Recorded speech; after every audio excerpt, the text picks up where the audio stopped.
Hello friends, আগামীকাল থেকে তোমাদের মাধ্যমিক পরীক্ষা স্টার্ট হচ্ছে। কিছু কারণবশত ত্রুটির জন্য আমি তোমাদের আপডেটটা দেরিতে দিচ্ছি। 12টার পরিবর্তে 9টা 45 থেকে তোমাদের মাধ্যমিক পরীক্ষা স্টার্ট হচ্ছে। সকাল 6টা থেকে সন্ধ্যে 6টা পর্যন্ত তোমাদের এই ফোন নম্বরগুলো কিন্তু খোলা থাকবে।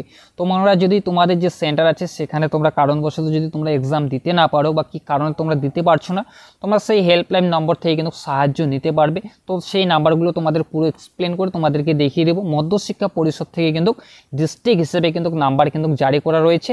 তোমাদের যদি তোমার যে সমস্ত ভাই বোনেরা মাধ্যমিক পরীক্ষা দেবে, তোমাদের যদি কোনো স্বরূপ যদি অসুবিধা হয়ে থাকে বা কারণবশত তোমরা সেন্টারে পৌঁছতে পারছো না, তোমাদের অ্যাডমিট কার্ড হারিয়ে গিয়েছে বা তোমাদের যে সিট আছে সেখানে তোমাদেরকে বসতে দিচ্ছে না, তো সেই সমস্ত যে তোমাদের সমস্যা, সেই সমস্যাগুলো কিন্তু সমাধান তোমরা কিন্তু নিতে পারবে। তোমাদের এই হেল্পলাইন নম্বরে ফোন করে কিন্তু তোমাদের কিন্তু হেল্প করা হবে। পুরো এক্সপ্লেন করে তোমাদেরকে দেখিয়ে দিচ্ছি হেল্পলাইন নম্বরগুলো।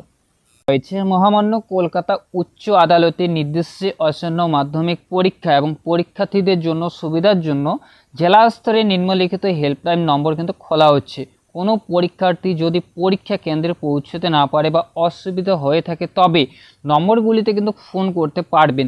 2 ফেব্রুয়ারি থেকে তোমাদের পরীক্ষা স্টার্ট হচ্ছে। 2 ফেব্রুয়ারি 2024 থেকে মাধ্যমিক পরীক্ষার দিনগুলোতে সকাল 6টা থেকে সন্ধ্যে 6টা পর্যন্ত উপলব্ধি থাকবে, মানে খোলা থাকবে।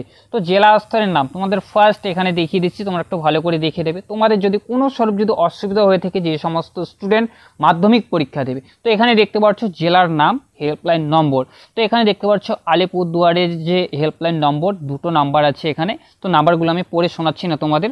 জলপাইগুড়ি আছে, কোচবিহার আছে, দার্জিলিং আছে, শিলিগুড়ি আছে, কালিম্পং আছে, উত্তর দিনাজপুর আছে। তো এখানে দেখতে পাচ্ছ এই যে নাম্বারগুলোতে তোমাদের যদি তোমাদের যে বাড়িতে যদি কেউ যদি স্টুডেন্ট হয়ে থাকে বা মাধ্যমিক পরীক্ষা দিচ্ছে বা তোমাদের কোনো স্বরূপ যদি অসুবিধা হয়ে থাকে, এই নাম্বারগুলোতে তোমরা ফোন করে কিন্তু তোমরা অভিযোগ জানাতে পারবে। সেই পরীক্ষা দেওয়ার যে ব্যবস্থা, সেই ব্যবস্থা কিন্তু তোমাদেরকে কিন্তু করে দেবে।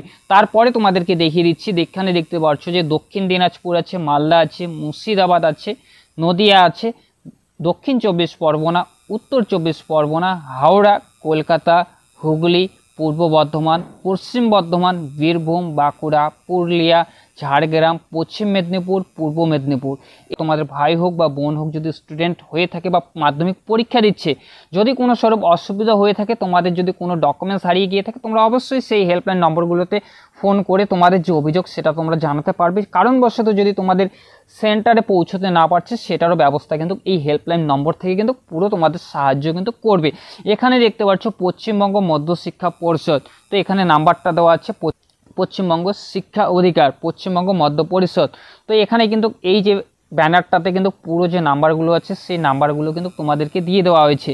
তো এটাই তোমাদেরকে আজকের ইনফরমেশনটা দেওয়ার ছিল।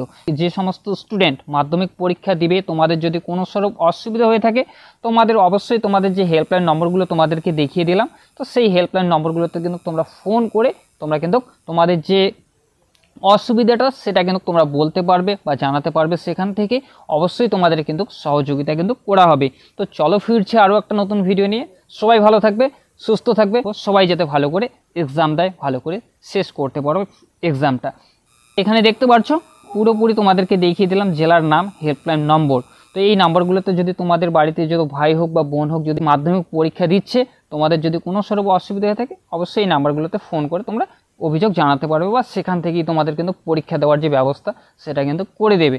তো ইনফরমেশনটা যদি তোমাদের ভালো লেগে থাকে, অবশ্যই একটু লাইক করবে। চ্যানেলে যদি নতুন হয়ে থাকো, প্লিজ চ্যানেলটি সাবস্ক্রাইব করে বেল আইকন অন করে পাশে থাকবে।